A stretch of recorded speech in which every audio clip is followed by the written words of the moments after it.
جس وقت بابا کو فالج کا اٹیک ہوا اس وقت میری عمر صرف 8 سال تھی۔ میں 8 سال کی ایک کم سن بچی تھی اور اسکول پڑھتی تھی جب میرا باپ فالج کے اٹیک کی وجہ سے گھر پر بیٹھ گیا، یعنی اس کو اس قدر سخت اٹیک آیا تھا کہ وہ کام کاج کرنے کے قابل نہیں رہا۔ جو کچھ تھوڑی بہت جمع پونجی تھی وہ میری ماں نے اس کے علاج پر لگا دی، جس سے اتنا ہوا کہ اس کی جان بچ گئی، لیکن وہ ہمیشہ کے لیے اپاہج ہو گیا۔ اس کا نچلا دھڑ بالکل کام ہی نہیں کرتا تھا اور اس کی ٹانگیں ایسی جڑ گئی تھیں کہ وہ کسی بھی صورت میں حرکت کرنے کے قابل نہیں تھیں۔ اس صورتحال کو دیکھ کر کے ماں بے حد پریشان تھی، لیکن ظاہر سی بات ہے کہ ایک وفادار بیوی اپنے شوہر کو اس حالت میں اکیلا چھوڑ بھی نہیں سکتی تھی، اور ظاہری بات ہے کہ وہ پھر ہم 4 بہن بھائیوں کو لے کر کے کہاں جاتی۔ میں اپنے بہن بھائیوں میں سب سے بڑی تھی اور میری عمر 8 سال تھی۔ میرا نام نجمہ ہے اور مجھ سے چھوٹا جو ہے وہ ایک بھائی ہے جس کا نام فرقان ہے۔ فرقان سے چھوٹی اور 2 بہنیں ہیں جن کا نام آسیہ اور ماریہ ہے۔ بہنوں بھائیوں میں سب سے بڑی ہونے کی وجہ سے ایک میں ہی ایسی تھی کہ جو اس وقت 8 سال کی تھی، یعنی کہ سب سے بڑی اور سیانی مجھے ہی کہا جا سکتا تھا۔ میں ایک بات کو لے کر کے بے حد پریشان تھی کہ میرے بابا کے بستر لگنے کے بعد میری ماں نے اب لوگوں کے گھروں میں محنت مزدوری کرنی شروع کر دی تھی۔ وہ وہاں پر کام کرتی تھی اور ہم چاروں بہن بھائیوں کے لیے کچھ نہ کچھ کھانے کو لے آتی تھی۔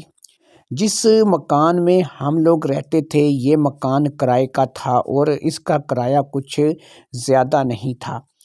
کیونکہ یہ مکان کچھ زیادہ ٹیپ ٹاپ قسم کا نہیں تھا، اور دوسری سب سے بڑی بات یہ تھی کہ یہ مکان جس شخص کا تھا وہ ایک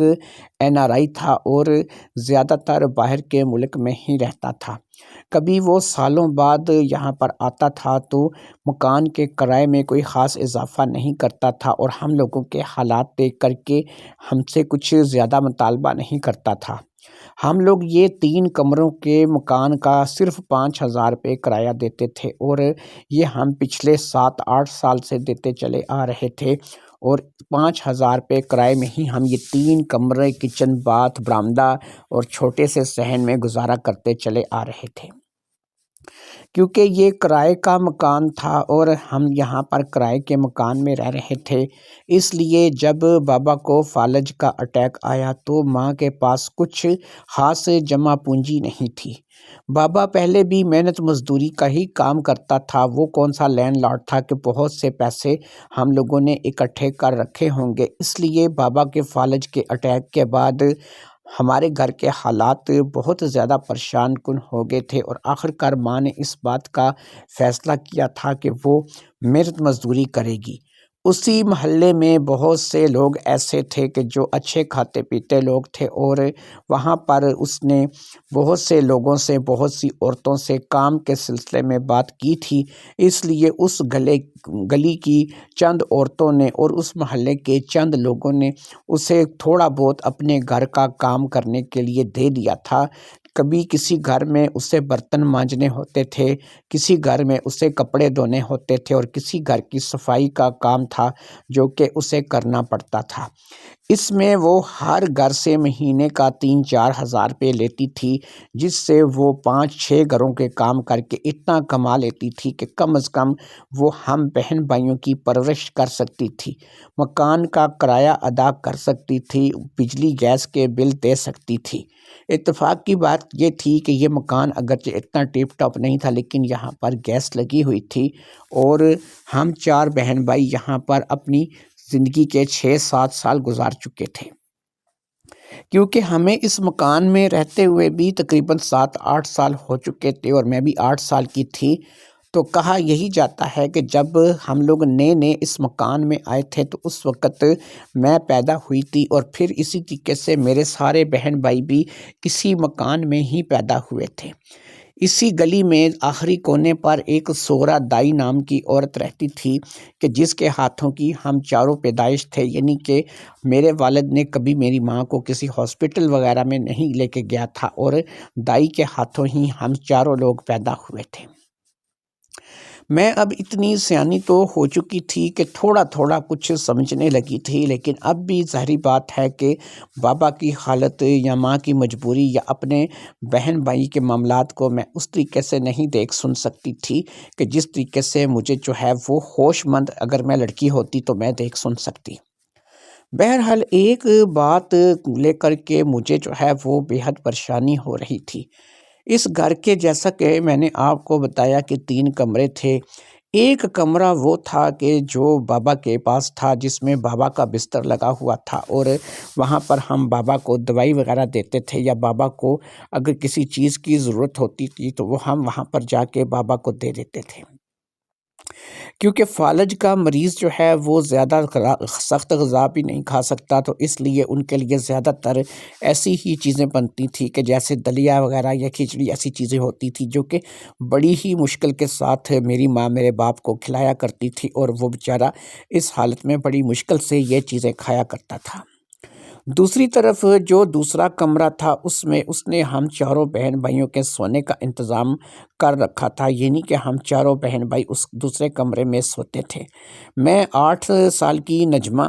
مجھ سے چھوٹا فرقان جو کہ 6 سال کا تھا، پھر اس کے بعد آسیہ جو کہ 4 سال کی تھی، اور پھر سب سے چھوٹی ماریا تھی جو کہ 2 سال کی تھی۔ صرف ماریا ایک ایسی تھی کہ جو ماں کے ساتھ تیسرے کمرے میں سویا کرتی تھی۔ میں دیکھتی تھی کہ کبھی کبھار رات کو مجھے پیشاب لگتا تھا، میں پیشاب کرنے کے لیے اٹھتی یا پھر مجھے کسی کام کی غرض سے باہر صحن میں جانا پڑتا، تو میں اکثر دیکھتی تھی کہ انکل رمضان جو کہ ہمارے اسی محلے کے ایک کریانے کی دکان چلاتے تھے اور ان کی ایک اچھی کریانے کی دکان تھی، وہ اکثر آدھی رات میں میرے گھر آ جایا کرتے تھے اور میری ماں کے ساتھ باتیں کرتے ہوئے وہ میری ماں والے کمرے میں چلا جایا کرتے تھے۔ ساری رات ان کی ایسے گزر جاتی تھی اور پھر صبح وہ سورج نکلنے سے پہلے یا پھر اذان کی ہو جانے کے بعد گھر سے نکل جایا کرتے تھے۔ مجھے ان چیزوں کی کچھ بھی سمجھ نہیں لگتی تھی کہ رمضان انکل تو جو ہے وہ ہمارے محلے میں ایک کریانے کی دکان جو ہے وہ چلاتے تھے، لیکن وہ ہر دوسرے تیسرے دن آدھی رات کو میری ماں کے پاس کیا لینے آتے تھے یا پھر میری ماں ان کو گھر میں کیوں آنے دیتی تھی، مجھے اس بات کی بالکل بھی خبر نہیں تھی اور نہ میں اس بات کو جو ہے وہ سمجھ پا رہی تھی، لیکن اتنا ضرور پتہ تھا کہ بہرحال وہ جب بھی آتے تھے اس وقت رات کا ہی ٹائم ہوتا تھا۔ دن میں کبھی جب گھر پہ ہوتی تھی، کیونکہ مجھے ماں نے ایک سرکاری اسکول میں ڈال رکھا تھا اور میں اب اسکول جانے لگی تھی، ابھی میں پہلی کلاس میں ہی پڑھ رہی تھی کیونکہ مجھے میری ماں نے کافی دیر سے اسکول میں ڈالا تھا۔ میرے ساتھ فرقان بھی جاتا تھا اور وہ بھی ابھی جو ہے وہ ابتدائی کلاس میں ہی تھا، لہٰذا میں اور فرقان ہی اسکول جاتے تھے اور ہم دونوں کے علاوہ کوئی اسکول نہیں جاتا تھا۔ اسکول سے واپسی پر وہ مجھے یا فرقان کو رمضان انکل کی دکان سے کچھ نہ کچھ سودا وغیرہ لانے کے لیے کہتی تھی اور ہم جو ہے وہ ماں کے کہے کے مطابق رمضان انکل کی دکان سے وہ سودا جو ہے وہ لے آیا کرتے تھے اور اسی طریقے سے وقت اور دن جو ہے وہ ہمارا گزرتا چلا جا رہا تھا۔ مجھے بالکل سمجھ نہیں تھی کہ رمضان انکل جو ہے وہ ہمیں سودا کیوں دے دیتے ہیں، کیونکہ ماں صرف ہمیں سودے کی پرچی بنا کر کے دیتی تھی اور وہ پرچی جا کر کے ہم رمضان انکل کو دیتے تھے، ہم انہیں کوئی پیسے وغیرہ نہیں دیتے تھے، بس یہ ہے کہ وہ ہم سے پرچی لے کر کے ہمیں سودا دے دیا کرتے تھے۔ ہر دوسرے تیسرے دن رات میں وہ آ جاتے تھے اور پھر وہ ماں کے کمرے میں چلے جاتے تھے۔ مجھے اب اس بات کا اچھے طریقے سے پتہ چل چکا تھا، کیونکہ میں جب بھی کبھی رات میں اٹھتی تھی تو عموماً اس کمرے کی لائٹ چل رہی ہوتی تھی اور دونوں کے باتوں کرنے کی آواز جو ہے وہ مجھے آ رہی ہوتی تھی۔ کبھی کبھار مجھے اس قسم کی کچھ آوازیں سنائی دیتی تھیں کہ جیسے ماں جو ہے وہ رو رہی ہے، یا ماں کسی بات کو لے کے پریشان ہے، یا پھر وہ شخص جو ہے جس کا نام رمضان انکل تھا، جو کہ ہمارے گھر آیا ہوا ہے، اس کی طرف سے بھی کبھی کبھار کوئی ایسی آوازیں سنائی دیتی تھیں کہ جن کو میں سمجھنے سے اس وقت تک قاصر تھی۔ مجھے نہیں پتہ چل رہا تھا کہ یہ کیا چل رہا ہے اور کیا ہو رہا ہے۔ ایک چھوٹی بچی ہونے کے ناطے اس وقت تک میری اتنی سمجھ نہیں تھی کہ جو میں اس بات کو سمجھ سکتی۔ بہرحال میں اپنے سکول جاتی اور سکول سے واپس آ جاتی، اور میں اور فرقان جو ہے وہ اپنی زندگی جی رہے تھے۔ یہ ایک بچوں والی زندگی تھی، اور ظاہری بات ہے کہ ابھی ہم میں وہ پختگی نہیں تھی، وہ سیانہ پن نہیں تھا کہ جو ہونا چاہیے۔ ادھر ہمارے باپ کی طبیعت تھی کہ وہ سنبھلنے کا نام نہیں لے رہی تھی، اور دن بدن جو ہے وہ بیمار سے بیمار تر ہوتے چلے جا رہے تھے۔ وہ اچھے خاصے صحت مند تھے، لیکن اب وہ ہڈیوں کا ڈھانچہ بن کے رہ گئے تھے۔ میری ماں انہیں دیکھ دیکھ کر روتی تھی، اور ان کو دیکھ دیکھ کر میری ماں کو بہت افسوس ہوتا تھا، لیکن وہ ان کے علاج کے لیے کچھ کر نہیں سکتی تھی، اور اس کو ایسا ہی لگ رہا تھا کہ جیسے وہ ہاتھ سے نکلتے چلے جا رہے ہیں۔ اگرچہ کئی ڈاکٹروں کو دکھا چکے تھے اور کئی ان کے علاج کروا چکے تھے، لیکن میرے باپ کا کوئی حال نہیں تھا، اور وہ لگ نہیں رہا تھا کہ اس کی جو صحت ہے وہ ٹھیک ہو سکے گی اور وہ اپنی صحت کو پکڑ سکے گا۔ لہٰذا وہی ہوا کہ تقریباً کچھ ہی عرصہ جو ہے وہ گزار سکا، اور اسی حالت میں وہ اللہ کو پیارا ہو گیا۔ اس کے مرنے کے بعد اب تو اور زیادہ جو ہے وہ گھر میں پریشانی کے اسباب پیدا ہو جانے چاہیے تھے، لیکن ایسے میں ہمیں ہر چیز رمضان انکل کی دکان سے مل جایا کرتی تھی، اور مکان کا کرایہ اور ہمارے خرچے اخراجات کا بندوبست ماں لوگوں کے گھروں میں کام کر کے کر دیا کرتی تھی۔ اسی طریقے سے یہ معاملات چلتے چلے جا رہے تھے، اور پھر ایسا تھا کہ عمر بھی گزرتی چلی جا رہی تھی، اور وقت جو ہے وہ تیزی سے گزرنے لگا۔ میں 12 سال کی ہو گئی، اور اسی طریقے سے فرقان 10 سال کا، اور میری باقی کی بہنیں 6 اور 8 سال کی ہو چکی تھیں۔ اب جب کہ میں 12 سال کی ہو چکی تھی، اور میرے بابا کو مرے ہوئے بھی 3 سال گزر چکے تھے، اور گھر کے حالات اب مجھے اچھے طریقے سے پتہ چلنے لگ گئے تھے، اور مجھے جو ہے وہ اپنی ماں کی مجبوریوں کی بھی سمجھ آنے لگ گئی تھی۔ مجھے یہ بات بڑی اچھے طریقے سے پتہ چل گئی تھی کہ میری ماں جو ہے وہ کیا کرتی ہے، اور میری ماں کا پیسے کمانے کا کیا ذریعہ ہے۔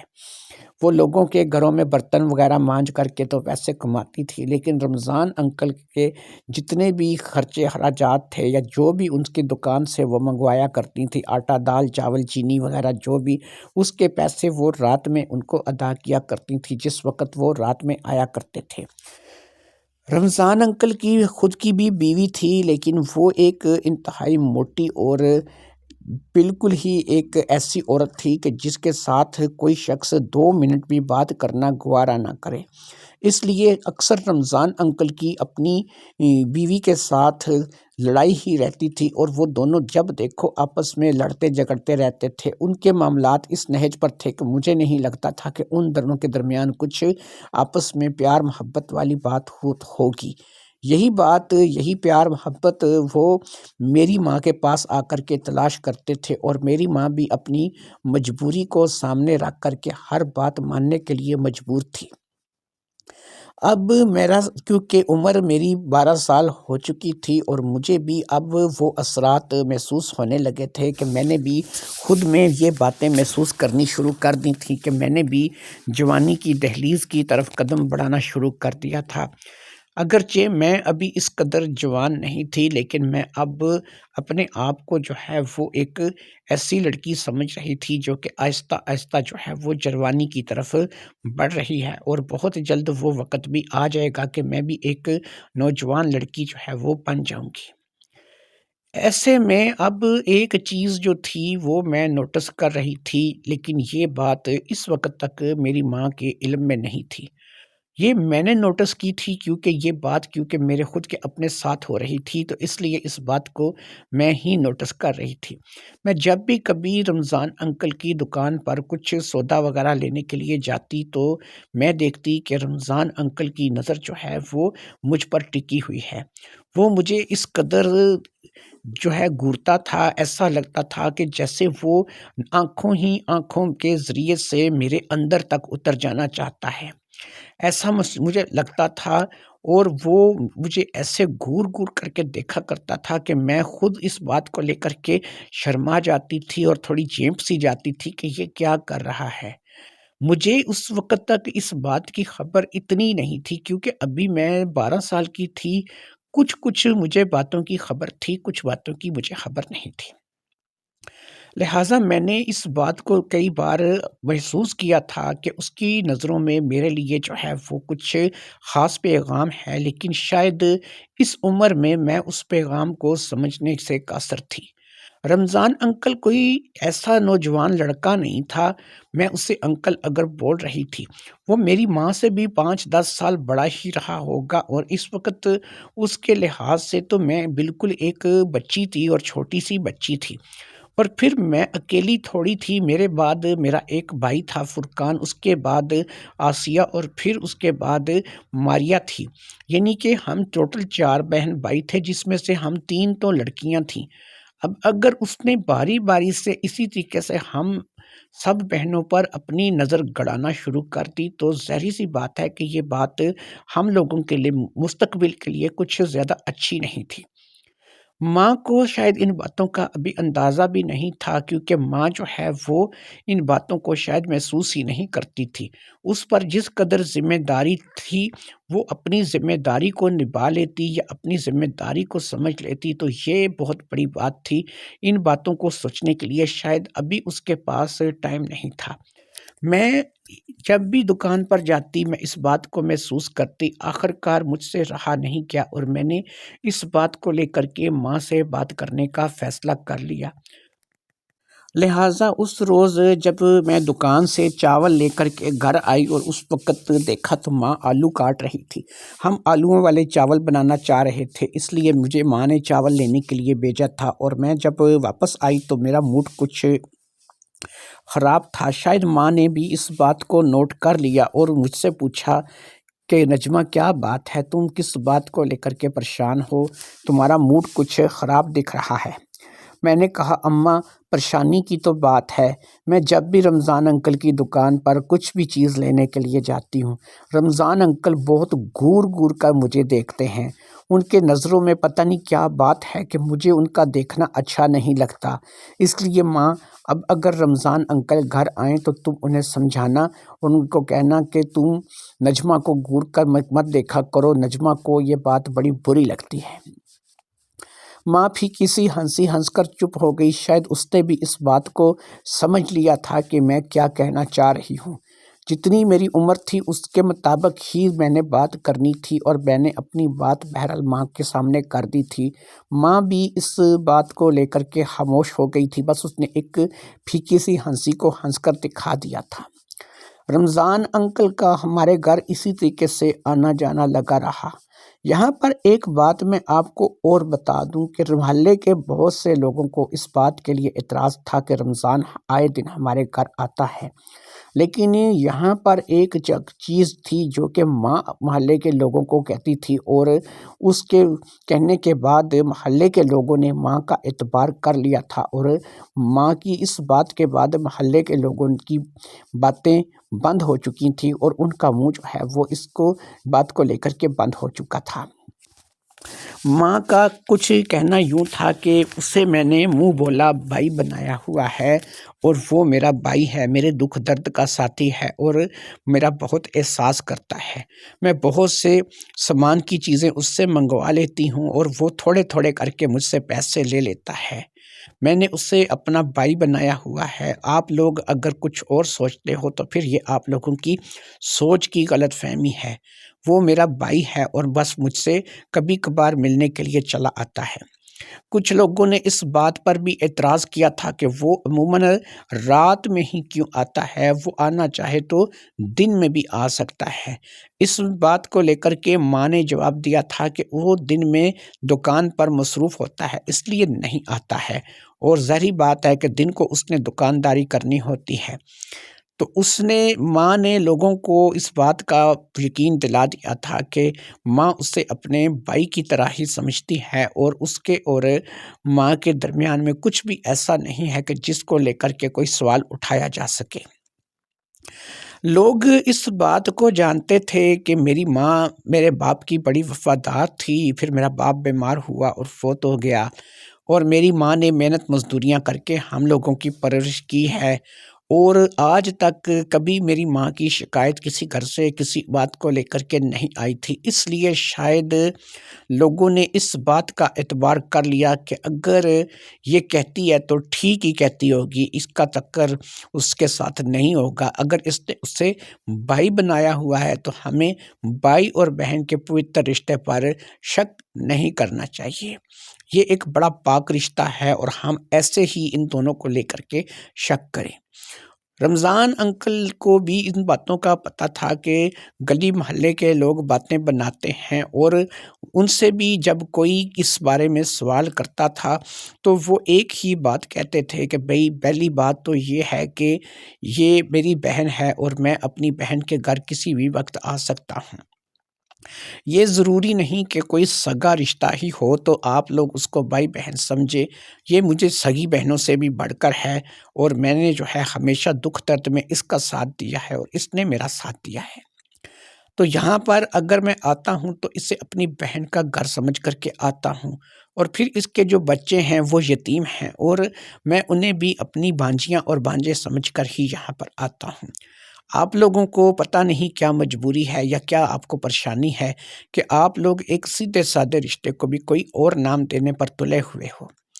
رمضان کی بھی ان باتوں کے بعد اور لوگوں کو قائل کرنے کے بعد بہت سے لوگ ایسے تھے کہ جن کی زبان بند ہو گئی تھی، اور انہوں نے بھی اس بات کو اچھے طریقے سے مان لیا تھا کہ یہ دونوں جو ہیں وہ آپس میں بھائی اور بہن کا ہی رول نبھا رہے ہیں۔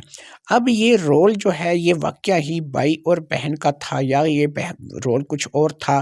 یہ اب تک کسی کے علم میں نہیں تھا، لیکن بہرحال جو بھی تھا وہ یہی چل رہا تھا، اور محلے کے لوگ بھی زیادہ تر اس بات کو لے کر کے مطمئن تھے کہ چلو یار، رمضان بھی برا آدمی نہیں ہے، اس کی اسی محلے میں دکان ہے، اور وہ ایک اچھا جو ہے خدا ترس بندہ ہے۔ اگر وہ اس بیچاری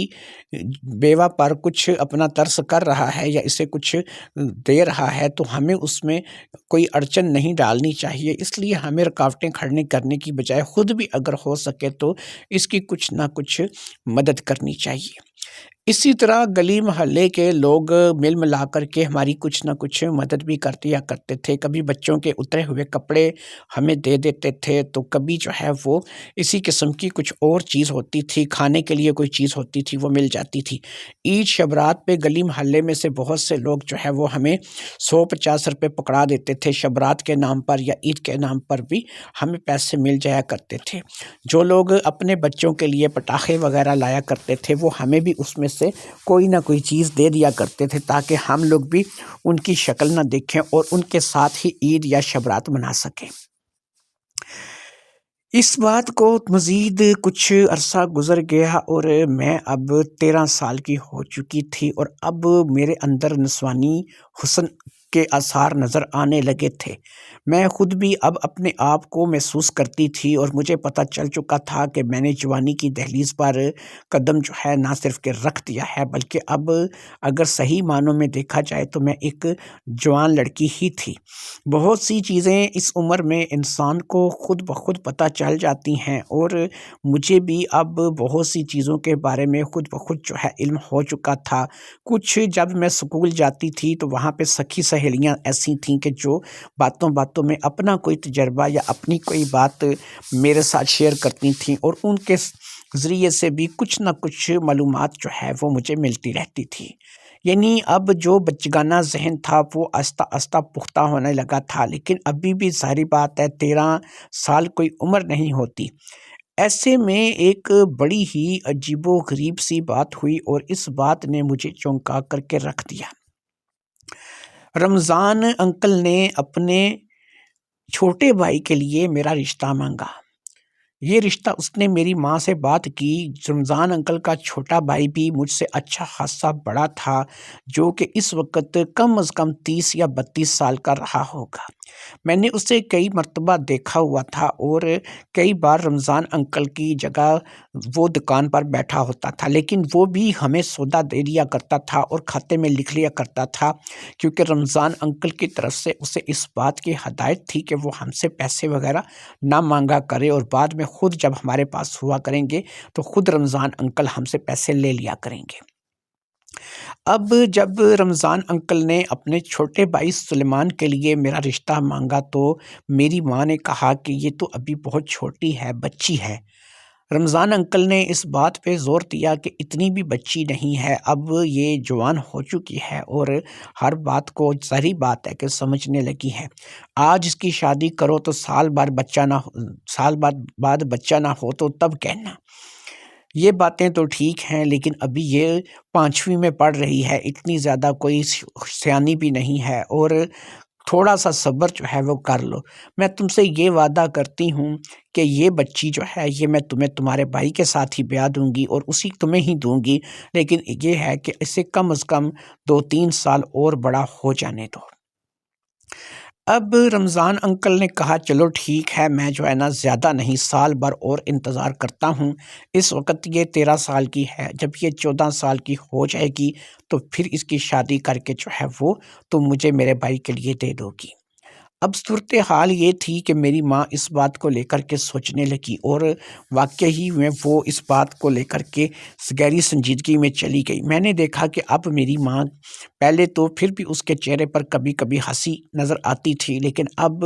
میری ماں بالکل ہی سنجیدہ ہو گئی، اور اس نے اس بات کو سوچنا شاید شروع کر دیا تھا کہ اگر ایک 32-33 سال کا نوجوان مجھ سے شادی کرے گا، جو کہ میں صرف ابھی 13 سال کی ہوں، تو یہ شادی کوئی شادی نہیں ہوگی بلکہ ایک بے تکا سا جوڑ ہوگا۔ لیکن یہاں پر پرابلم یہ تھی کہ میری ماں جو تھی مجبور تھی، اور مجبوری اس کی یہ تھی کہ گھر کا راشن جو تھا وہ رمضان انکل کی دکان سے چلتا تھا، اور رمضان انکل نے بھی اگر ہاتھ ہم سے کھینچ لیا تو ظاہری بات ہے کہ اس صورتحال میں کہ جب باپ کا سایہ بھی سر پر موجود نہیں ہے اور ہم بھی ابھی بہن بھائی اس قدر سیانے نہیں ہیں کما سکیں، اس لیے اس صورتحال میں کیا ہوگا۔ مجھے یہ بات اچھی طرح پتہ چل چکی تھی کہ اگرچہ گلی محلے کے لوگوں کے منہ جو ہے وہ ماں نے اور رمضان انکل نے یہ کہہ کر کے بند کروا رکھے تھے کہ ہم دونوں بہن بھائی ہیں، اور ہم دونوں نے ایک دوسرے سے منہ بولا رشتہ بہن اور بھائی کا بنا رکھا ہے، اور بہن بھائی کی طرح ہی ہم لوگ رہتے ہیں، اور میں اپنے بھانجوں بھانجیوں سے ملنے کے لیے آتا ہوں، اپنی بہن سے ملنے کے لیے آتا ہوں۔ یہ بات گلی محلے کے لوگوں نے تو مان لی تھی، لیکن میں اس بات کو نہیں مانتی تھی، کیونکہ اب اس عمر میں پہنچ کر کے مجھے اصلیت کا پتہ چل چکا تھا، اور میں نے ماں کے کمرے سے کئی بار جو ہے وہ کھڑکی کے ذریعے سے ایسے منظر دیکھے تھے کہ جو بہرحال بہن اور بھائی کے درمیان میں نہیں ہوتے تھے۔ میں ان چیزوں کو بیان نہیں کرنا چاہتی، کیونکہ یہاں پر پھر بات دوسری طرف نکل جائے گی۔ قصہ مختصر یہ کہ بہن بھائی والا تو معاملہ کوئی بھی نہیں تھا، اور جو بھی ہوتا تھا وہ کچھ اور ہی ہوتا تھا۔ لہٰذا اب اس بات کو لے کر کے میں پریشان تھی، اور میری پریشانی جو ہے وہ بڑھتی چلی جا رہی تھی۔ ادھر شاید ماں بھی اس بات کو لے کر کے پریشان تھی کہ زیادہ سے زیادہ 1 سال کا عرصہ ہے، اور اگر اس 1 سال کے عرصے میں بچی بیاہ کر کے نہ دی تو ظاہری بات ہے کہ رمضان بھی بپھر جائے گا، اور وہ سودا سلف دینا بند کر دے گا، اور اگر رمضان کی دکان سے سودا سلف آنا بند ہو جاتا ہے تو ظاہری سی بات ہے کہ اس کے بعد جو ہے وہ ہم لوگ کیا کریں گے کیا نہیں کریں گے۔ یہ باتیں جو ہیں بڑی ہی زیادہ پریشان کن تھیں، اور ان باتوں کو لے کر کے ظاہری بات ہے کہ ماں پریشان تھی۔ مجھے بھی اس چیز کا احساس ہو چکا تھا کہ رمضان انکل نے مجھے جو ہے وہ گھور گار کر کے چلو اپنے لیے نہ صحیح لیکن اپنے بھائی کے لیے پسند کیا ہے، لہٰذا میں اب اس بات کو لے کر کے خاموش تھی، اور مجھے بھی پتا تھا کہ میری ماں کی مجبوری شاید اس موڑ پر مجھے بھی لے آئے کہ مجھے اس رمضان انکل کے چھوٹے بھائی سلیمان سے، جو کہ 30-32 سال کا ہے، شادی کرنی پڑ جائے۔ لہٰذا ان باتوں کی پریشانی اس قدر زیادہ تھی کہ میں اپنی تعلیم کی طرف بھی توجہ نہیں دے پا رہی تھی۔ اسکول بھی جاتی تھی تو ذہنی طور پر اپ سیٹ رہتی تھی، اور گھر آتی تھی تو گھر میں بھی اب من نہیں لگتا تھا۔ ایک روز ایسا ہوا کہ ماں کی طبیعت دوپہر میں خراب ہو گئی، اور ہم نے فوری طور پر ماں کو جو ہے وہ ہاسپٹل لے جانے کے لیے گلی محلے میں لوگوں کے گھر جا کر کے دروازے کھٹکھٹانے شروع کیے۔ حاجی صاحب میری ماں کو اپنی گاڑی میں ہاسپٹل لے گئے، اور وہاں پر جا کر کے پتہ چلا کہ میری ماں کے گردے کا کچھ مسئلہ ہے، اور وہ لوگ جو ہے وہ میری ماں کو رات بھر رکنے کے لیے بول رہے تھے، اور یہ کہہ رہے تھے کہ میری ماں جو ہے وہ رات بھر رکے، اس کی کچھ رپورٹیں جو ہیں وہ کی جائیں گی، اور وہ رپورٹیں جب صبح ملیں گی اس کے بعد مطمئن ہونے کے بعد بھی کوئی دوائی لکھ کر کے دی جائے گی اور اس کو گھر بھیجا جائے گا۔ اگر نہ مسئلہ ہوا تو پھر اس کو ہو سکتا ہے کہ 2 سے 3 دن کے لیے داخل کیا جائے، اور جب تک ڈاکٹر مطمئن نہیں ہوں گے اسے گھر نہیں بھیجا جائے گا۔ یہ سرکاری ہاسپٹل تھا، اور جو حاجی صاحب وہاں پر لے کر کے گئے تھے ان کی وہاں پر کافی جان پہچان تھی، اس لیے کسی رپورٹ پہ کوئی پیسہ خرچ نہیں ہونا تھا، اور نہ ہی کسی قسم کی کوئی ایسی چیز تھی جو کہ وہاں پر لگنی تھی۔ مجھے حاجی صاحب نے کہا کہ تم ایسا کرو کہ تم اپنی ماں کے پاس رک جاؤ، تو یا پھر اپنے بھائی بہنوں کو گھر بھیج دو، یا پھر تم ایک کام کرو، بہن بھائی ابھی تمہارے اس قدر سیانے نہیں ہیں، تم اپنے بہن بھائیوں کو لے کر کے گھر ہی چلی جاؤ۔ میں ایسا کرتا ہوں کہ یہاں پر خود رک جاتا ہوں، اور اپنی بیوی کو میں یہاں پر بلا لیتا ہوں، کیونکہ تم بچی ہو، ابھی تمہیں ہاسپٹل کے معاملات کی سمجھ نہیں ہے، لہٰذا یہاں پر رہ کر کے تم اپنی ماں کی دیکھ بھال کرنے کی بجائے گھر جا کر کے اپنے چھوٹے بہن بھائیوں کا دھیان رکھو۔ میں گھر واپس آ گئی تھی، اور مجھے گھر میں اتار دیا گیا تھا، اور میری ماں ہاسپٹل میں تھی، ایک اس کی مجھے الگ پریشانی لگی ہوئی تھی، اور پھر مجھے اپنے بھائی بہنوں کے پاس بھی رہنا تھا، لہٰذا میں گھر واپس آ گئی تھی۔ رات میں ہم لوگوں نے تھوڑے بہت انڈے پڑے ہوئے تھے، انہی کو تل کر کے روٹی پکا کر کے روٹی کھا لی تھی، اور اسی کو کھا کر کے ہم چاروں بہن بھائی جو ہیں وہ ایک ہی کمرے میں لیٹ گئے۔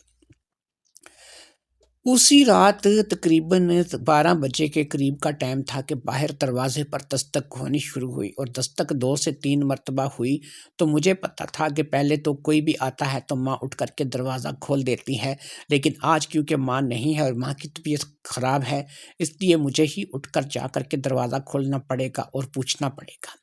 لہٰذا میں اٹھ کر کے دروازے تک گئی تو میں نے پوچھا، شاید میرے ذہن میں 2 باتیں تھیں، ایک تو یہ تھا کہ حاجی صاحب ہو سکتے ہیں، یا پھر حاجی صاحب کے گھر سے کوئی ہو سکتا ہے جو کہ ماں کی کوئی خبر لایا ہو، لیکن یہ بھی ہو سکتا ہے کہ رمضان انکل آئے ہوں، اور کیونکہ رمضان انکل کو ابھی تک اس بات کا پتہ نہیں تھا کہ ماں گھر پہ نہیں ہے۔ لہٰذا جب میں دروازے کے پاس گئی اور میں نے اونچی آواز میں پوچھا کہ کون ہے، تو دوسری طرف سے رمضان انکل کی آواز مجھے سنائی دی، اور رمضان انکل نے کہا کہ ارے گڑیا، تمہاری ماں کہاں ہے؟ دروازہ تمہاری ماں نے کیوں نہیں کھولا؟ تو میں نے کہا کہ انکل میری امی جو ہے وہ ہاسپٹل میں ہیں، حاجی صاحب نے ہاسپٹل لے کے گئے ہوئے، ان کو گردے کا کچھ پرابلم ہے، تو وہ کل آئیں گی، آپ ایسا کرو کہ آپ کل آ جانا۔ کہنے لگے اچھا ٹھیک ہے، لیکن یہ ہے کہ مجھے جو ہے تم سے کچھ بات کرنی ہے، اگر تمہاری ماں آج موجود نہیں ہے تو آج میری بات تم سن لو۔ میں نے کہا انکل آپ کل آ جائیے گا، میں کل آپ کی امی بھی ہوگی نا، تو کل امی کے سامنے جو بھی بات آپ نے مجھ سے کرنی ہوگی کر لینا۔ کہنے لگے نہیں دیکھو بیٹا، بات یہ ہے کہ تمہاری امی کے بارے میں ہی میں نے تمہیں کوئی بات کرنی ہے، اور پھر تمہاری امی بیمار ہے نا، تو میں کہہ رہا ہوں کہ تمہاری امی کے لیے کچھ پیسے بھی میں تمہیں دے دوں اور تم سے کچھ بات بھی کر لوں۔ پیسوں کا سن کر کے میرے من میں تھوڑا لالچ جاگا تھا کہ چلو ابھی یہ ہے کہ امی بھی بیمار ہے اور ہمارے حالات بھی اچھے نہیں ہیں، تو اگر یہ کچھ پیسے دیں گے تو وہ امی کی دوائی دارو میں یا پھر کسی اور چیز میں کام آ جائیں گے۔ لہٰذا اب میں نے مرتی کیا نہ کرتی کے تحت اپنی کنڈی دروازے کی کھول دی، اور وہ جیسے ہی کنڈی کھلی وہ دندناتے ہوئے اندر داخل ہو گئے۔ اندر داخل ہو کر کے انہوں نے دروازے کی کنڈی خود ہی لگا دی اور مجھے کہا میرے ساتھ آؤ، اب میں نے تمہیں کچھ دکھانا ہے۔ اب میں ان کے ساتھ چلتی ہوئی صحن تک آ گئی، صحن کے آگے برآمدہ تھا، وہ برآمدے میں داخل ہوئے تو میں اپنے کمرے کی طرف جانے لگی، تو انہوں نے کہا ادھر نہیں، ادھر آؤ اپنی ماں والے کمرے میں۔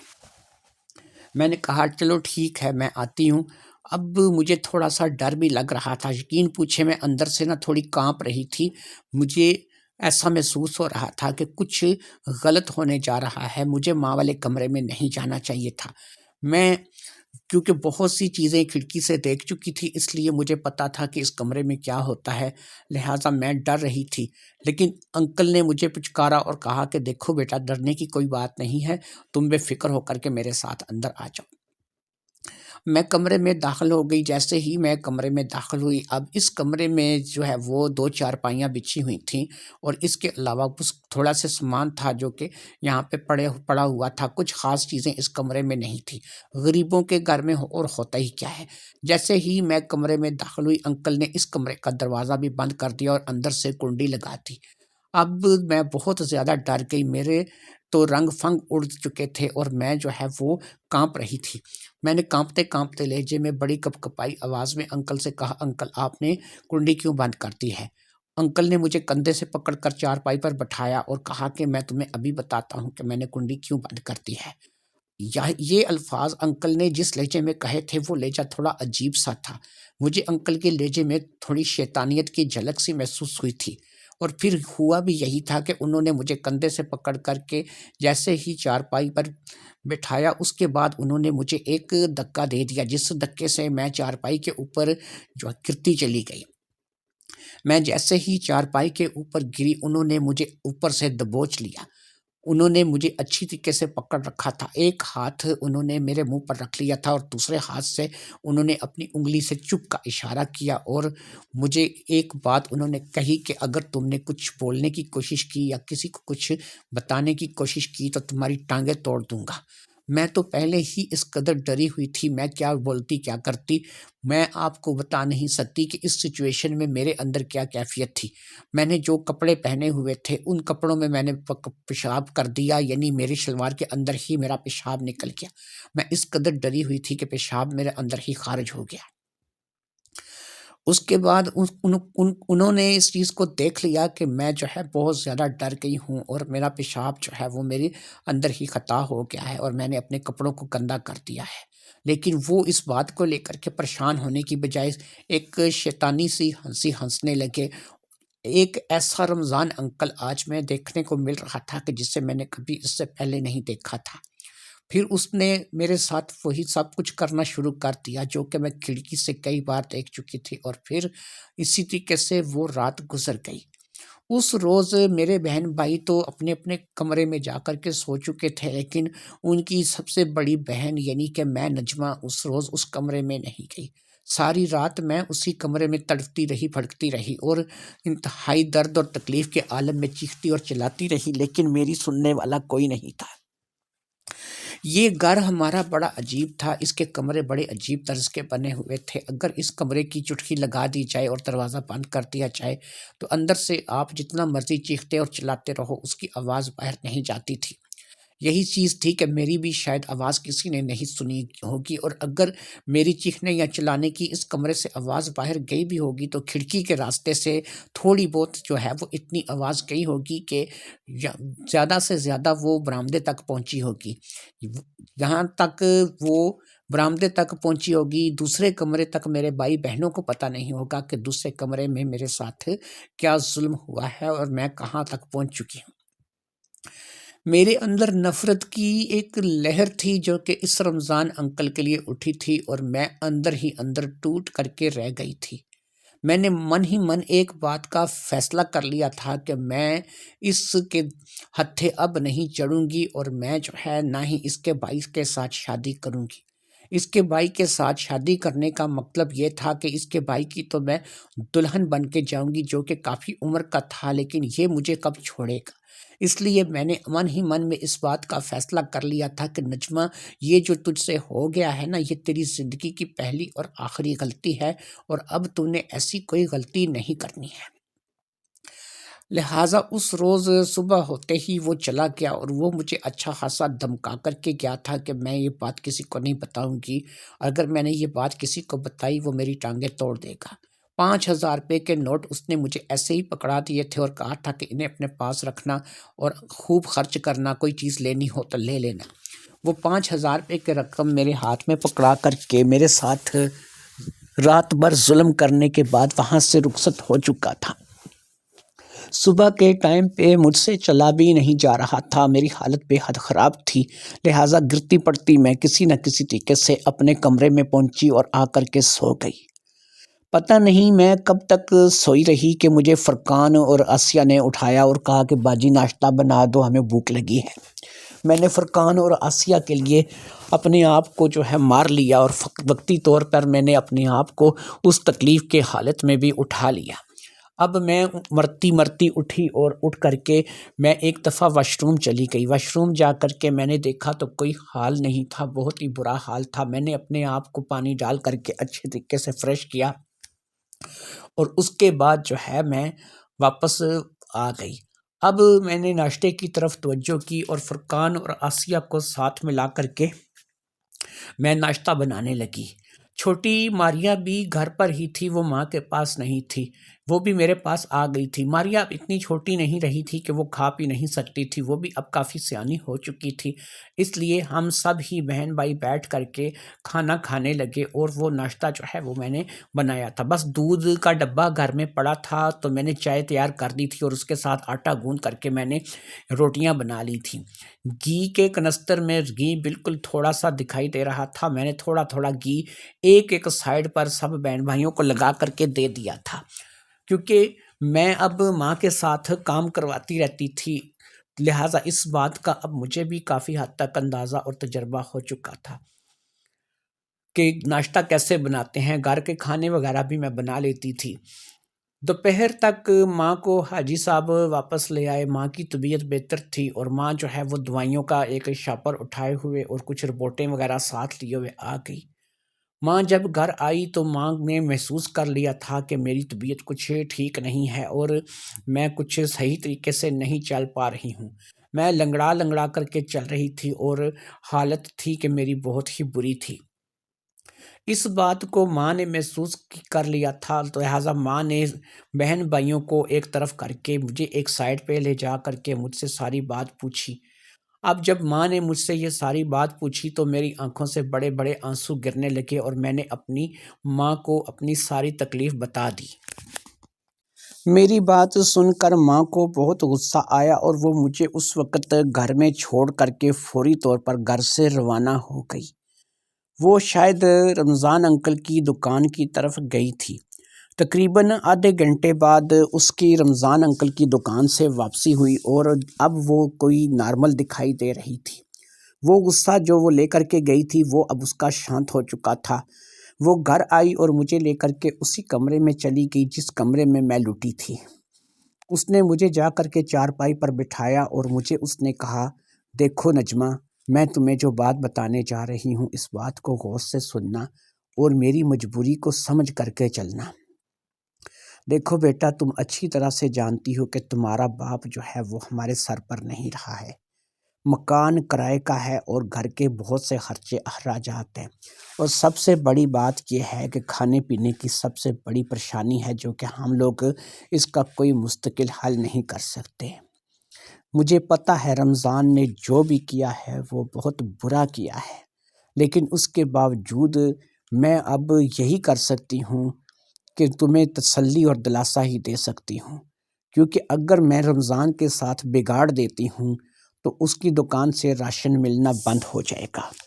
آج تک ہم نے اس کی دکان سے جب بھی کوئی چیز منگوائی ہے، میں نے کوئی پیسہ بھی آج تک اسے ادا نہیں کیا ہے۔ اب اگر میں تمہاری مجبوری کو دیکھوں اور تمہاری بات کو سنوں تو تمہارے علاوہ تمہارے 3 بہن بھائی اور بھی ہیں، مجھے بتاؤ میں ان کو لے کر کے کہاں جاؤں اور ان کی پرورش کیسے کروں؟ لوگوں کے گھروں میں کام کر کے، لوگوں کا جوتا کپڑا جوتی لے کر کے اتنا گزارا نہیں ہوتا بیٹا کہ جس سے میں سارے معاملات کو چلا سکوں۔ میں ایک مجبور عورت ہوں، لیکن میں ماں بھی ہوں۔ میں تم لوگوں کو یہ بتا رہی ہوں کہ اگر ہم نے رمضان کے ساتھ بگاڑ لی تو یقین کرو کہ ہمارے معاملات وہ نہیں چل سکیں گے اور ہم لوگ وہ بہت پریشان ہو جائیں گے۔ تم لوگ بھی ابھی اتنے بڑے نہیں ہو کہ تم لوگ جو ہے کوئی کام کاج کر سکو یا پھر تم جو ہے وہ کچھ کر سکو۔ ابھی تم لوگ اس قابل نہیں ہو کہ تم اپنی ذمہ داریوں کو سمجھ سکو یا تم لوگ بھی کسی جگہ جا کر کے میرا ہاتھ بٹا سکو۔ جب تک تم اس قابل نہیں ہو جاتی کہ تم میرا ہاتھ بٹا سکو یا فرقان پڑھ لکھ کر کے کسی جگہ کسی مقام پر نہیں پہنچ جاتا یا تمہاری باقی کی بہنیں بھی سیانی نہیں ہو جاتی، مجھے تمہیں اور ہم سب کو اس مجبوری میں ہی اپنا وقت گزارنا ہوگا اور ہمیں اس کے ساتھ بنا کر کے رکھنی ہوگی، اور اس کے ساتھ ہم بنا کر اسی طریقے سے رکھ سکتے ہیں کہ اس کی غلطیوں کو، اس کی زیادتیوں کو ہم فی الحال بھول جائیں اور اپنی زندگی میں آگے بڑھیں۔ ماں کی آنکھوں میں آنسو میں صاف دیکھ سکتی تھی۔ ماں پریشان تھی اور وہ مجھے اپنی پریشانی بھی بتانے کی کوشش کر رہی تھی۔ سیدھے لفظوں میں کہیں تو ماں یہی کہتی چلی جا رہی تھی کہ تیرے ساتھ جو ہوا اس کے لیے چپ ہو جا اور ہم لوگوں کو اپنی زندگی میں آگے بڑھنے تھے۔ یہاں پر پہنچ کر کے ماں نے ایک بہت ہی عجیب و غریب بات میرے ساتھ اور کی، اور ماں نے مجھے کہا کہ نجمہ، میں نے رمضان سے بات کی ہے، اس بات کو لے کر کے جو بات اس نے کی ہے اس نے ارادہ بدل دیا ہے۔ وہ کہتا ہے کہ اب وہ اپنے بھائی کی شادی تمہارے ساتھ نہیں کرے گا، وہ خود تم سے شادی کرنا چاہتا ہے۔ میں نے ایک دفعہ ماں کی طرف نظر اٹھا کر کے دیکھا، میں نے کہا ماں یہ کیسے ہو سکتا ہے؟ ایک تو رمضان اپنے بھائی سے بھی 7-8 سال بڑا ہے، کم از کم 40 سال کا ہوگا۔ دوسرا یہ ہے کہ وہ کیوں ایسا کرنا چاہتا ہے؟ میرے ساتھ شادی کر کے اسے کیا ملے گا؟ کہنے لگی بیٹا تم نہیں سمجھ سکتی اس مرد ذات کو، یہ جو مرد ذات ہوتے ہیں نا، ان کو چھوٹی چھوٹی بچیاں جو ہیں نا وہ زیادہ پسند آتی ہیں، انہیں کچی کلیاں مسلنے کا زیادہ مزہ آتا ہے۔ اب میں سیدھی سی بات ہے کہ اس کے لیے وہ کچھ نہیں رہی ہوں، جب سے وہ تمہارے پاس سے ہو کر کے گیا ہے وہ تمہارے گن گا رہا ہے، اسے اب تم چاہیے اور وہ تمہارے ساتھ اپنی زندگی گزارنا چاہتا ہے۔ میں نے کہا لیکن اس کی تو پہلے بھی ایک موٹی بیوی ہے اور اس کا وہ کیا کرے گا؟ وہ ماں کہنے لگی تمہیں شاید پتہ نہیں ہے کہ اس کی بیوی کے ساتھ نہیں بنتی، وہ زیادہ تر اپنی بیوی سے لڑتا جھگڑتا ہی رہتا ہے، اور ہو سکتا ہے کہ تمہارے ساتھ شادی کرنے کے بعد وہ اپنی بیوی کو چھوڑ دے اور اس کو طلاق دے دے، اور اگر اس کو طلاق نہ بھی دے تو وہ کہہ رہا ہے کہ اس کے پاس ایک علیحدہ گھر ہے، وہ تمہیں ایک علیحدہ مکان میں رکھے گا اور تم جو ہے وہ مزے سے اپنی زندگی کو گزارو گی۔ میں نے کہا ماں مجھے یہ بتاؤ تم کیا چاہتی ہو؟ کہتی ہے میں نے کیا چاہنا ہے، میں تو یہی چاہتی ہوں کہ اگر وہ تم سے شادی کرنا چاہتا ہے تو میری طرف سے تو یہی ہے کہ تم اس سے شادی کر لو تو بہتر ہے۔ میں نے کہا کیوں ماں، کیوں مجھے تم اس اندھے کنویں میں دھکیل رہی ہو؟ کہنے لگی بیٹا تمہیں شاید اس چیز کا اندازہ نہیں ہے، اس کا مکان اپنا ہے، اس کی اتنی بڑی دکان ہے، اس کے علاوہ اس کا اچھا بینک بیلنس ہے، کھاتے پیتے گھر سے تعلق رکھتا ہے، پھر اس دوسرے ایک بھائی کے علاوہ اور کوئی اس کا دعوے دار بھی نہیں ہے۔ کل کو اگر وقت رہتے تم ابھی بچی ہو اور اس کی عمر اچھی خاصی ہے، تم 10 سال بعد 24 سال کی ہوگی اور وہ 10 سال بعد 50 سال کا ہو جائے گا، تب تم 34 سال کی ہوگی،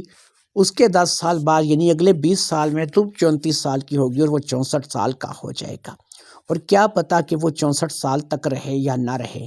اور اگر وہ نہیں رہے گا تو آج نہیں تو کل اس کی زمین جائیداد اس کے بعد کس کی ہوگی؟ اس کی بیوی کی ہوگی۔ ایک بھائی دعوے دار ہے یا ایک اور بیوی دعوے دار ہے، تو ان دونوں دعوے داروں کے ساتھ مل کر بھی اتنی بڑی زمین جائیداد کی اگر تمہیں بھی کچھ حصہ ملے، 10% بھی ملے تو وہ بھی لاکھوں میں ہوگا، کم از کم تمہیں اپنا گھر مل جائے گا، ایک اچھا مستقبل مل جائے گا، اور اس وقت تک پتہ نہیں ہم لوگ کس حال میں ہوں گے، فرقان کہیں نوکری لگ سکے گا یا نہیں لگ سکے گا، اس کا مستقبل کیا ہوگا، تمہاری باقی دونوں بہنوں کا مستقبل کیا ہوگا، کم از کم یہ عمر میں زیادہ ہی صحیح لیکن گھر بار اپنا ہے، اچھا بینک بیلنس ہے، زمین جائیداد ہے، تو اس کا اگر کل کو تمہیں 10% بھی ملتا ہے تو وہ بھی لاکھوں میں ہوتا۔ میں تو تمہارے فائدے کے لیے سوچ رہی ہوں بیٹا، مجھے اپنی کوئی لالچ نہیں ہے، لیکن ایسا ہے کہ اگر تم سے وہ شادی کر لیتا ہے تو ظاہر سی بات ہے کہ وہ تمہیں خوش رکھے گا۔ دوسری بیوی سے اس کی کوئی اولاد نہیں ہے، ہو سکتا ہے کہ اگر میں اسے کے ساتھ تمہاری شادی کرنا چاہوں تو میں اس پہ شرط رکھوں گی کہ وہ اپنی پہلی بیوی کو چھوڑے تو تب تم سے نکاح کرے۔ ماں کی باتیں میری سمجھ سے اوپر تھیں، لیکن بہرحال ماں میری جو ہے وہ اس وقت پتہ نہیں کہاں سے بول رہی تھی، کیا باتیں کر رہی تھی، لہٰذا میں نے اپنی ماں کی باتوں کو تسلیم کرنے کا فیصلہ کر لیا اور میں ماں کی باتوں کو لے کر کے چپ ہو گئی۔ میری اس چپی کو دیکھ کر کے میری ماں نے اسے میری رضامندی سمجھا اور رمضان کو اس بات کی اطلاع کر دی کہ اگر وہ اپنی پہلی بیوی کو طلاق دے کر کے چھوڑ دے اور بالکل اس کو فارغ کر دے تو اس کے بعد سے میرے ساتھ شادی کر سکتا ہے۔ لہٰذا چند ہی دنوں میں رمضان نے اپنی بیوی کو طلاق دے دی اور پھر طلاق کے بعد اس نے میری طرف شادی کے لیے ہاتھ بڑھا دیا۔ میرے پاس بھی اب انکار کی کوئی گنجائش نہیں تھی اور اس طریقے سے میرا نکاح سادگی کے ساتھ رمضان کے ساتھ کر دیا گیا۔ وہی گھر جہاں پر اس کی پہلی وہ موٹی بیوی رہتی تھی وہ مجھے وہیں پر لے گیا۔ یہ بھی ایک اچھا خاصا گھر تھا جو کہ 6-7 کمروں پر مشتمل تھا۔ 3-4 کمرے نیچے بنے ہوئے تھے اور 3 کمرے اوپر بنے ہوئے تھے۔ کچن باتھ اور پکا لنٹر مکان جس کی شہر میں ویلیو اچھی خاصی تھی، یعنی یہ کروڑوں کا مکان تھا جو کہ شہر میں تھا۔ دکان بھی اس کی اپنی تھی، وہ بھی اس کی کرائے پر نہیں تھی۔ اس مکان کے علاوہ اس کے 2 مکان اور تھے اور لمبا چوڑا بینک بیلنس بھی تھا۔ ایک بات تو ماں نے صحیح سوچی تھی کہ واقعی یہ روپے پیسے والا آدمی ہے، میں عیش کروں گی۔ مجھے اب اس کے ساتھ وقت گزارتے ہوئے بڑی گن آتی تھی، کیونکہ یہی وقت وہ میری ماں کے ساتھ بھی گزار چکا تھا اور یہی وقت وہ میرے ساتھ بھی گزار رہا تھا۔ مجھے اس چیز کی سمجھ نہیں آ رہی تھی کہ میں پتہ نہیں اس شخص کو برداشت کیسے کر رہی ہوں، لیکن بہرحال ضرورتیں انسان سے سب کچھ کروا دیتی ہیں اور انسان کی مجبوری انسان کو وہاں جا کر کے مارتی ہے کہ جہاں پر پانی بھی نہ ملے۔ اس لیے ہمارے ساتھ بھی یہی کچھ ہو رہا تھا اور اسی طریقے سے ہوتا چلے جا رہا تھا۔ انہی دنوں وہاں پر ایک لڑکا جو کہ اکثر دکان پر سامان وغیرہ لینے کے لیے آیا کرتا تھا اور اس لڑکے کی نظر مجھ پر پڑتی رہتی تھی اور میری نظر جو ہے وہ اس لڑکے پر پڑتی رہتی تھی، تو ہمارے درمیان نظروں ہی نظروں میں کچھ تبادلہ خیالات ہونے لگے۔ اس لڑکے کا نام تنویر تھا اور وہ ایک میڈیکل پروفیشن سے تعلق رکھتا تھا۔ ابھی وہ میڈیکل پڑھ رہا تھا۔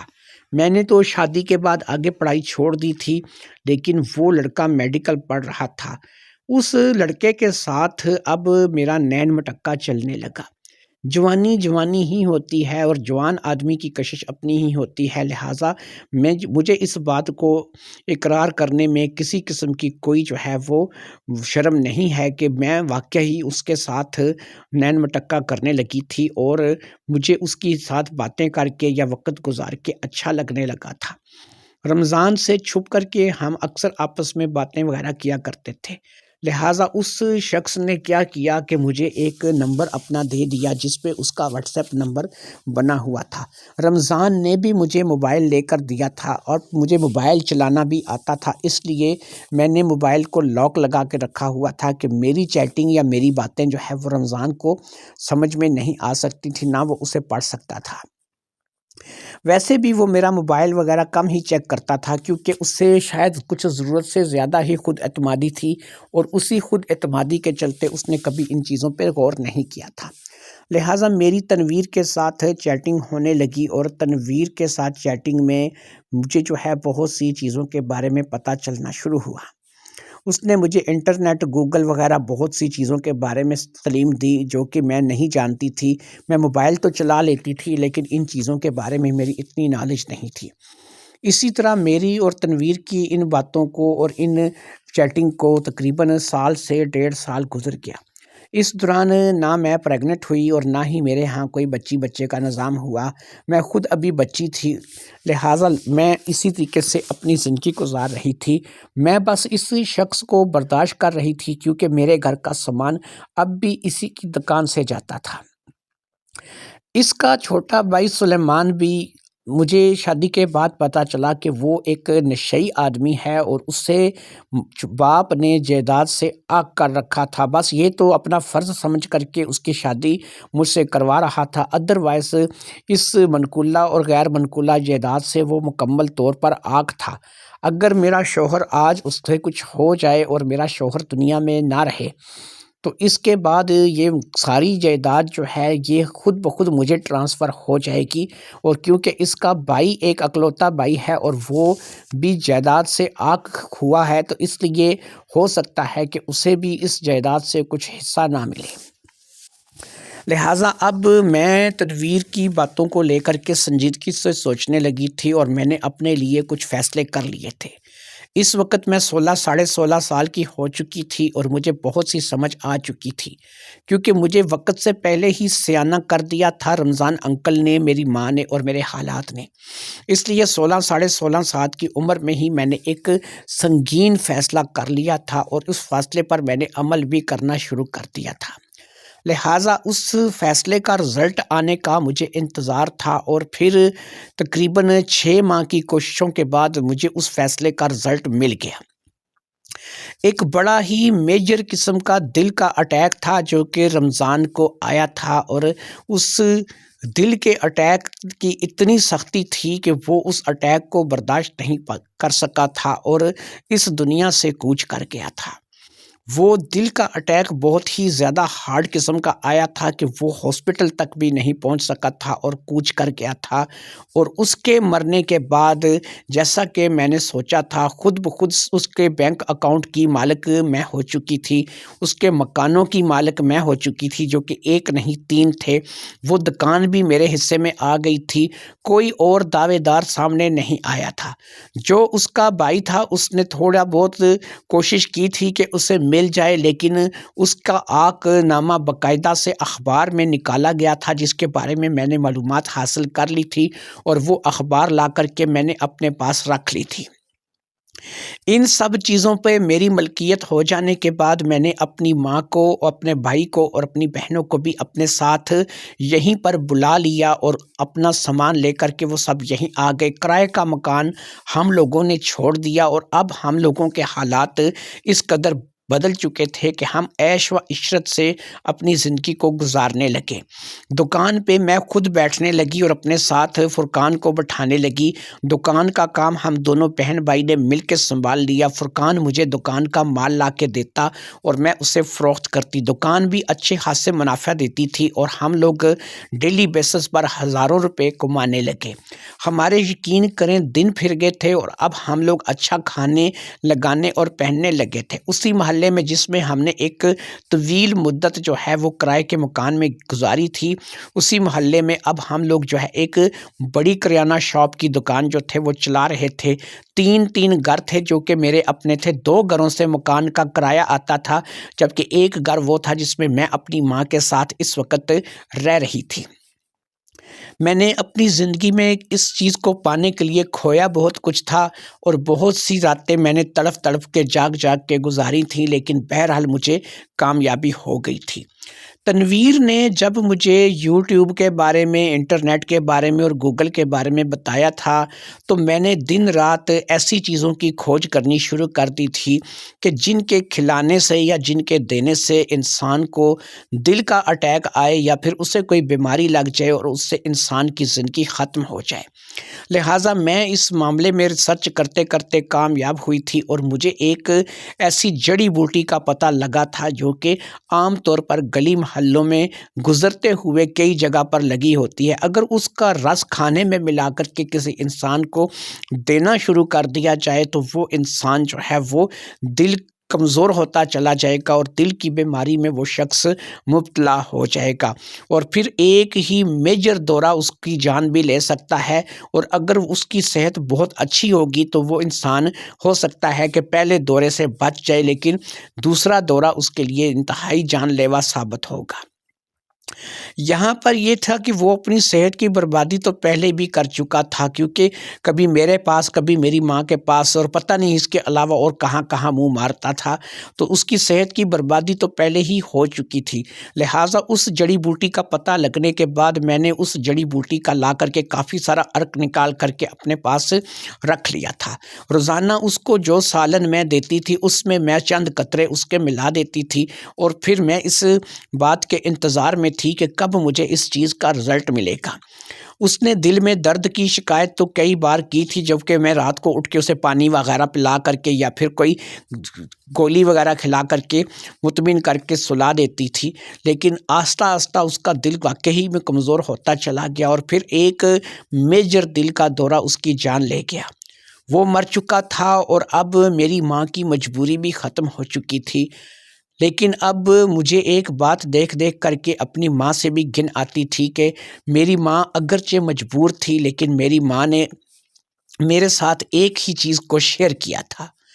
میری ماں نے جو چیز استعمال کی تھی وہی چیز اس نے میرے لیے بھی بیچ دی تھی۔ اس بات کو لے کر کے مجھے اپنی ماں پر غصہ آتا تھا، لیکن میں ایک بات جانتی تھی کہ میری ماں نے یہ سب کچھ جان بوجھ کر کے نہیں کیا ہے۔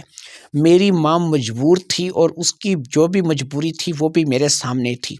واقعی اگر اس وقت یہ ہم سے ہاتھ کھینچ لیتا اور ہمیں سودا سلف نہ دیتا یا ہمارے سودا سلف کے پیسے لینے شروع کر دیتا تو ہم آج جو ہے وہ پتہ نہیں کہاں کے کہاں ہوتے۔ لیکن ایک قربانی تھی جو میری ماں نے مجھے آگے کر کے میری دلوا دی تھی، اور وہ قربانی میری عزت کی شکل میں تھی۔ لہٰذا میں نے اپنی قربانی دے کر کے اپنے پورے گھر کو بچا لیا تھا، اور آج ہم خوشی خوشی اپنی زندگی بسر کر رہے تھے۔